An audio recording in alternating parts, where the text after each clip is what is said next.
this is, I actually said this in a game I was playing with somebody earlier as we get ready for the draft. Certain heroes have Executioner at level 16, and that's you do extra damage to enemies that are slowed and rooted and stuff like that. Arthas just slows everybody in his sight. There's a hero named Raynor that with Executioner at 16. I know it sounds crazy, but we've seen targeted bans on ranged assassins at different points. And if you have a fallback option like Raynor, he actually doesn't pair too terribly bad with Arthas. That's actually really interesting. I would love to see somebody bust that out. He's so uncommon in every regard, but we'll find out. First pick, first ban on the side of UTA here in the red for game number 1. This is a best of 3 series for all 3 matches, and Arthas, the hero that we're just talking about so much, for good reason, banned. Interesting first ban. We saw heavy priority towards globals. UT Arlington, they had a heavy priority on Dahaka. I do want to. I really got to try and figure out their draft because Kira ended up playing Zeratul while Claudia stayed on Dahaka, who he's known for playing a lot of Zeratul. But Zarya first pick. They might have something up their sleeve, but I'd like to see a play on either Falstad or Dahaka here for even in death. Yeah, I'd have to agree. The Zarya pick is very interesting overall, just considering what does she actually offer. She's not a prominent like stun hero with the rotation, so maybe they're not playing aggressive, just looking for the defensive implications. However, sometimes you can get a lot of good structural damage done early when you have her on your side. They will go for the Dahaka solo lane and then the Vala pickup. Really rising. I like the Vala pickup. It denies a strong pairing with Zarya, especially if you look at the 4-man. I think we actually saw UTA pull that. Actually, it worked against them. It might have been in the Cursed Hollow game, but if you can pair up a Vala with a Zarya early on, you can do some killer push damage. So taking that away, I think we'll see a Falstad in this rotation. It's just a matter of, is Malfurion going to be who you're going to pair it with? It's surprising that Malfurion makes his way through this far. Oh, my. Okay, yeah, that's ETC Hammer. Not at all what you would expect to see. You were talking about the Zarya putting out a lot of early structural damage with Vala. If you're looking to do that, Hammer's pretty darn good for that situation as well. All right, so I feel like this should be a Falstad pickup, and then we'll likely see a Malfurion or a Falstad ban, and then we'll likely see potentially a Malfurion ban to keep that away. But you got to wonder, is Medic something you've got to be on the lookout for? Because Zarya can really take care of an extra hero with her shield ally, and then Medic and the Stim Drone with Hammer, it is a thing. Romy ban to make sure that Hammer doesn't get poked out. Yeah, no safe poke. Now, I'm thinking back almost to, I think this was PAX West. We actually saw this Hammer style played with Zool on Dragonshire. So that's definitely a style just with the rotation, the amount of siege and pressure that you can constantly put on that is on the table. I do like your comment about Medic as well. Just being like, how do you collapse on that with this? They'll have to find that option. Malfurion, crazy enough, is still available. Should be picked here, however, for Stitch's mouth. Even in death. Stitch's mouth. Okay, ETC has a power slide out. Zarya, if you time it correctly, I mean, her shield is on an 8-second cooldown. We're talking about low mobility heroes. And if you can get them on the roots, you have Vala at level 10 with Rain of Vengeance. I know there's certain things that you just think, oh, maybe this isn't each pick, but it is a threat. It very much is a threat, especially if you go graduating range for Sergeant Hammer at 16. But Malfurion should be one of the likely pickups. They're just going to go Muradin, who can easily hop in the back and disrupt if need be. Okay, Muradin, Malf. That makes Stitches pretty unlikely, since they've already got the 2 tanks. I do like that thought a lot, though. But that's like 2015, early 2015 meta. Don't tell that to Dignitas. It's true. It's true. You reasonably could go Tyrande here, or for the last pick for. Oh, on the side of I don't know what their hero pools are, but we still need a solo laner. Is it Ragnaros Thrall potentially? I feel like Ragnaros might be a good option. I feel like it's got to be Rag, unless they try to do. No, I think it's got to be Rag. But yeah, I think Medic seems likely. It's not a composition you want to pick Lucio. Especially because the lack of cleanse would be an issue. Rhaegar could still be the pick if they really want to have the cleanse, and they're going to go with the Rhaegar with the Rag. Last pick. Is it that Tyrande auto attack style? Very easy to farm up the season marksman on this map, especially in a four-man rotation with 2 lanes. Remember, Zarya auto attacks are now buffed by speed, attack speed amplifiers. Oh wow, yeah. That's interesting, actually. And Gul'dan. Good wave clear. He can potentially hit the back line with his corruption if he opts to go echoed corruption. We've seen a lot more priority globally almost the last like 2 or 3 weeks onto the Fell Flame build, which after you hit X amount of heroes, then it increases the size, the radius essentially for the Fell Flame, so you can reach the back line a little bit easier. So that could potentially be a thing as well. I think echoed corruption might be a little bit easier if you're looking to put that pressure on. So Gul'dan, a couple of really good options from level 1. We'll see how Frozen wants to play it, but this is it. Semi-finals, single elim, best of 3, starting with Dragonshire. And you know, guys, take to Twitter. Tell your friends about this event. Open Division is starting to heat up. We're seeing some of these top teams in particular really show that they can, in fact, contest with the best, you know, the Pro Division. We are still a couple months away from the Crucible actually occurring, but these 2 teams we're seeing right now are very well within the top 8 of North America.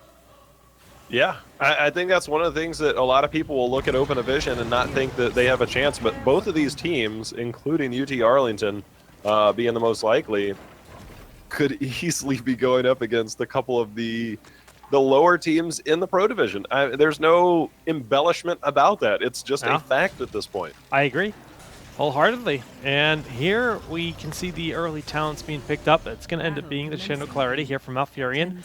I want to personally give a big shout out to Ollie, who has done a lot of work on the hero scene in, you know, creating us updated UIs for every patch. This time around, he cranked this out very quickly, and we now have, you know, we had all kinds of bugs in the patch yesterday, which was not ideal. Now we've got quest talent progress built in since all the new added functionality that Blizzard has put into the actual game. And we'll have kill feed and everything. Really excited about it for today. Well, there's your siege potential right there as Hammer just going to work. Give her a little bit of vision and watch her go to town. They've taken basically no damage as well. A little bit surprising. What do you make of this Bala build? I'm a little bit surprised we're not seeing just an auto attack build to mix in there with Gul'dan. It's definitely odd to see the Monster Hunter picked up because, frankly, it seems more defensive than anything else, right? I don't know. We'll see. Yes, there's a lot of pressure in the bottom lane, especially when you got all those mercenary camps available, so maybe we'll see her really trying to put the preference onto those mer camps. ETC. Right. Sergeant Hammer is completely protected at all points right now, Jay. Yeah, it's going to be tough to break. I mean, they have the potential. The roam that we would generally see, because we didn't see Zeratul picked up because of the way the draft went. We didn't see the roaming style that we've been seeing a lot of as we see Muradin making his way down. But Dahaka and Ragnaros, that could go either way. Basically, that depends on skill level. Generally, you would expect Dahaka to win out, but the 4-man down here seems to be a little bit problematic right now for even in death. Yeah, so far, just unable to break that siege. Yu's trying to maintain some energy better, doing a good job not attacking when he did pop that first bubble. Of course, Cure will get a bubble himself. A lot of pressure put on. We do see that Feral Lunge attempted. Etobi gets pulled in a little bit further than he hoped for. Did get the Feral Lunge off, but Battery will heal up so quickly as Muradin. Yeah, third wind was picked up, plus you have Malfurion, and he stayed in that back line for a very long time. He's going to hold his own right now as he continues to go up against Zarya, who, again, went Q build. I almost would have liked to have seen maybe the auto attack build, but reasonably you can expect to be hitting Gul'dan and team back there. But Frozen X taking a bit of damage. It looks like Bala is joining the party as well. Okay, remember, it is full-on hungering arrow build here for Lutano. Power Slide does connect, and Gul'dan Frozen X will get picked off. First blood of the game there. That's going to give a nice favor in the rotation. Both shrines will be red for a moment. You see Lutano in the mid. Battery is also there. Cure, is he able to zone long enough for someone to be able to get this dragon? Very unlikely. Mouth afraid of stepping in here. How now will walk on in. And oh, Dahaka does claim top. As you said, we'll play probably a little bit of musical chairs going on here. Level 4 is a big talent pickup in the 1v1 lane for Dahaka because it gets that extra essence from the minions. It means his survivability is much, much greater. And this is something, I guess Frozen X is going to back off of that camp and might need him in another lane. Jay, how it's a night meet tonight. Okay, Roots going down here on Zarya. Rotation from Lutano. A lot of pressure onto Yuge. The corruption enough to seal the deal. Just kidding. Yuge calculates. Oh, in the chain heal just to make sure he's okay. You know, poison damage generally ticks quick enough, but the bubble and the well and the chain heal.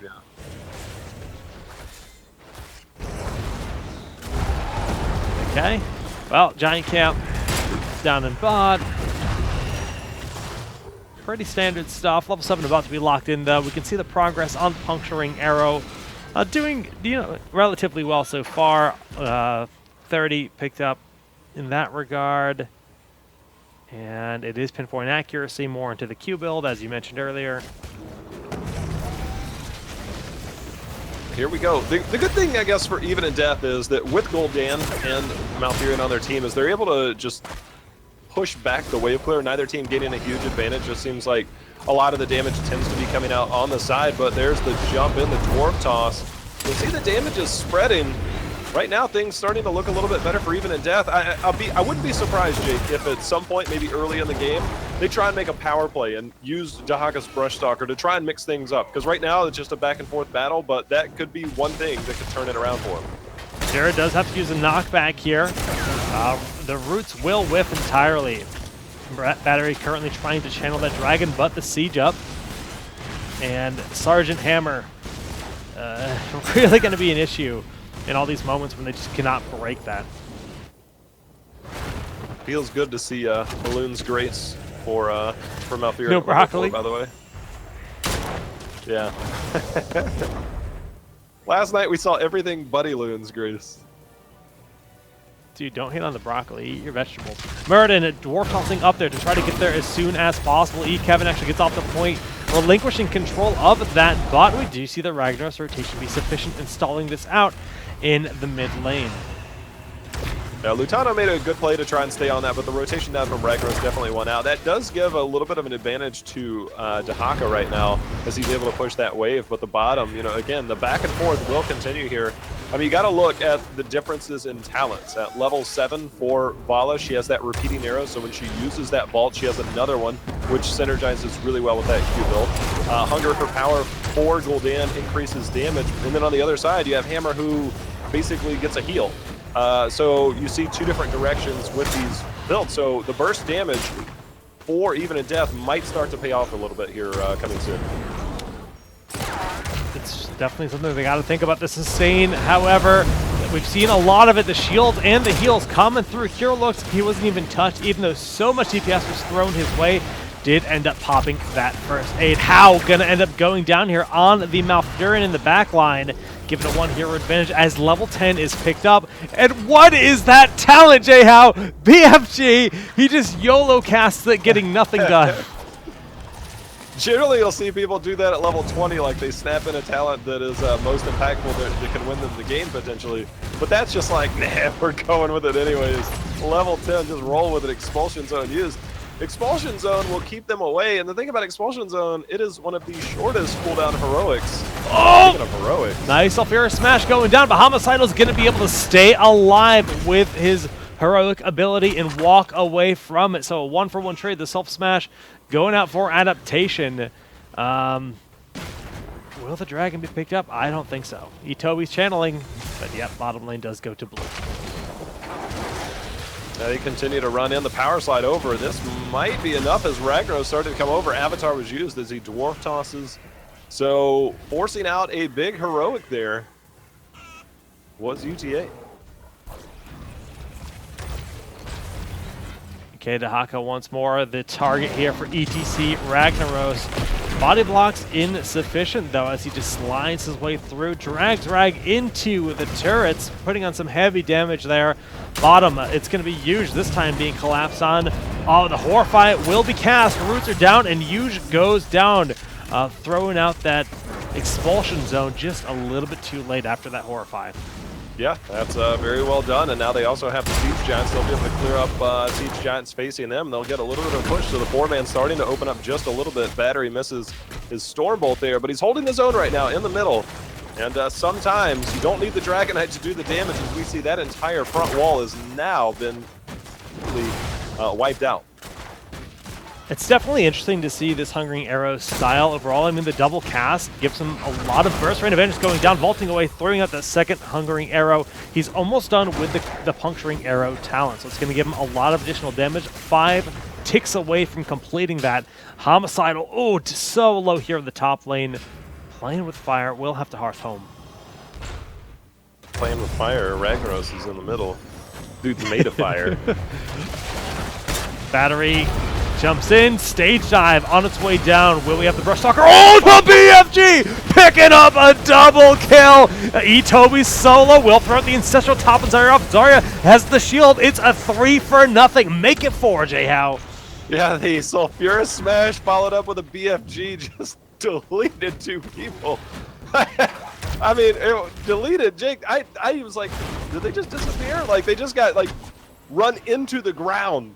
Essentially, and they should be able to get a DK here. They're also going to get the camp at the bottom, which means they're going to get mega push off that fight. That's a big win for UTA. And they're min-maxing. They know they are well ahead. They're going to actually pick up the Night Camp in the bottom while Hammer has this Siege job. So that's bottom 4 confirmed with this push and much more threat with the Merc Camp behind it. Dragon still with 45 seconds on its timer, just safely poking down mid. Really good min-maxing here from UTA. Whew. All right, Battery going over. Stormbolt hitting a minion there, yeah, not quite able to get the right positioning. He'll go ahead and slide on out, but one team fight. Now all of a sudden we're looking at a level and a half lead and a fort gone. The DK, another 20 seconds should be able to get a little bit more value, but they'll also make use of Sergeant Hammer as they'll just try and push in the middle and get a bit more experience. Yeah, they're working towards it. Halfway from 16, that beautiful advantage. Getting their 2 lanes of soak right now. They can rotate down to bottom to collect that XP. Looks like they're going to do that now before it becomes lost. Claudius, did he overstay? Drag, the rain. Down he goes. Yeah, the answer to that question, I think, was yes. Maybe overextended a little bit, but that gives them a little bit of experience. There's going to be a small window for them to try and soak 16 as they instantly push in and get some structure damage in. That's one way to make up experience really quick.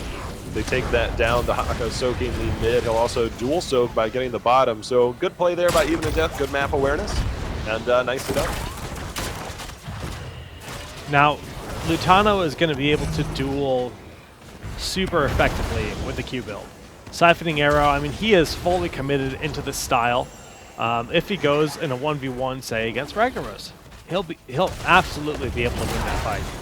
So, it'll be fun to see if that pans out. However, 1v1s aren't really that common on Dragonshire. Homicidal Brush Stalker's up right beside you. He's like, all right, listen, I'll just walk here, you stand there, okay, we're cool. But the difference is that his global's down, yeah. and ETC still has his stage dive. That's true. Stone Skin. Man, did I miss something? Because literally every Rhaegar game we've seen full-on Chain Lightning build. Like every single game lately. I mean, it is a little different. You know, we don't see the heavy engage, so we're probably not seeing the slow on the totem, which is basically a root it's 90%. Used to be a root. The hard engage isn't there, so maybe little bit more into that at 16. It's just interesting to me because we've seen like zero talent differentiation whatsoever with Rhaegar players in this cup. Not even, you know, like the healing totem, but battery. Beautiful positioning there. It does get the lockdown onto Cure. Ancestral will be able to connect, but Rain of Vengeance keeping Malfurion in place. The Sulfurous Smash, BFG, this time only getting Gul'dan, but the follow-up after that, oh, UTA. Well, we now see what they're trying to accomplish with this combination as they just call out target, but it's easier said than done, right? Oh, yeah. Gladius, again. I'm not sure what that was about. But it's easier said than done. Like, you have to be on the same page, and sometimes, like, there's a difference between, like, a good team and a really good team, and then obviously the great teams, right? But one thing that makes a really good team is good communication. You can make up for the lack of skill. I'm not saying they have that in this instance, but you basically have good communication, and things can work out really well for you. And that's 2 for 2 so far when they've really done that. Even the zoning there. That's beautiful. That's great. I like that a lot. Toby. Actually, wow, they get battery cornered here. Should be able to find this kill if Kevin can get the power slide. Oh, and he'll still die. I didn't know if he had his healing static available to him because he did go Iron Forged Momentum at 7, which he might have been able to get a little bit of a heal there to survive. They probably would have found him behind the fort, but he held on okay. It's Muradin. Okay, the Dragon sitting at most of its HP still. Well, as I say that, Lutano just does Lutano things. Those Hungry Arrows do so much DPS. I must say, Stone Skin for Hammer at 16 is a little bit of a surprise to me. Yeah. Normally we see Hover or Graduating Range. This time, Stone Skin, just go all in, I guess. I mean, to each their own. They're definitely playing a new style. BFG, I don't know that I've ever seen the composition designed for BFG, but, well, it's happening here and now, and you can't knock it. It has got its effectiveness. The power of... okay, they're not going continuous BFG. They are going for Nexus Frenzy, and I think that's really smart, too. This is just a standard ranged assassin. It's not cheese. It's execution. I remember it was Dorm last year, UTA, it was on Sky Temple. It was before the Nidus rework and the Zagara changes. They busted out a Nidus build. So they're definitely innovative in that they're willing to try different things to throw off their opponent. And this isn't necessarily cheese, this is just a different style. And it's actually working out really well for them. So 2-level lead, they've got Giants, they've got Knights pushing in. This is going to be a tough defense. Keep Hole is definitely going down. It's just a matter of if they get a pick or two, it get a lot worse. Okay, they do have the split soak up to Haka at the top to try to catch up in XP, but this bottom keep is not long for this world. There's just too many mercenaries. They have the Knights in the front to hold that line, 4 Giants behind that, and that's enough DPS in its own right, and then you throw Zarya, you know, Liberty blobs on top of that and a siege tank. It's rough. I got bad news for everybody. If this game does go on, Zarya did go the Grenadier talent at 20, which pairs really well with Demolition's Expert, which means that you have permanent particle grenades. So you can just fire those out at will. So cover your ears. I'm sorry to point it out, but good luck. All right, ETC Dahaka. Both at each one of the shrines. Actually, Dahaka opted to back up out of fear of being collapsed on, playing the safe game. This concedes any control on the shrines, but without 20, they don't really have an option. They just need to try to deny this dragon. But can they do it? They don't have anyone in position to steal one of the shrines. Battery has to jump in. Super low, the healing side comes forward, but his life is forfeit. Horrified, too little, too late, and this is looking rough. 2-man Twilight Dream, the self-smash not getting the value it wants. But Malfurion bolting over the wall, getting to safety, and now an offensive Molten Core. This is basically what you call GG. That was what you call bad communication as well. There was something that went excuse me, that went wrong there in communication. I mean, basically, they can just 5-man push this bottom when you have Sergeant Hammer. Gul'dan may be able to do something here. But Muradin definitely wanted to defend that because they did not get anybody on either point, and that really hurt them, and he had to stay there as long as he could, because if you give up a DK, being down 20 tier, it makes it incredibly difficult, as Frozen X is going to get caught out, basically confirming the game. Homicidal, you live, but to no avail. 3 members down, and UTA making all the right calls again here, Jake, and they are just looking dominant here in Cup number 4. Yeah, every single game we see UTA, there's like, you know, moments where it looks like they might be behind.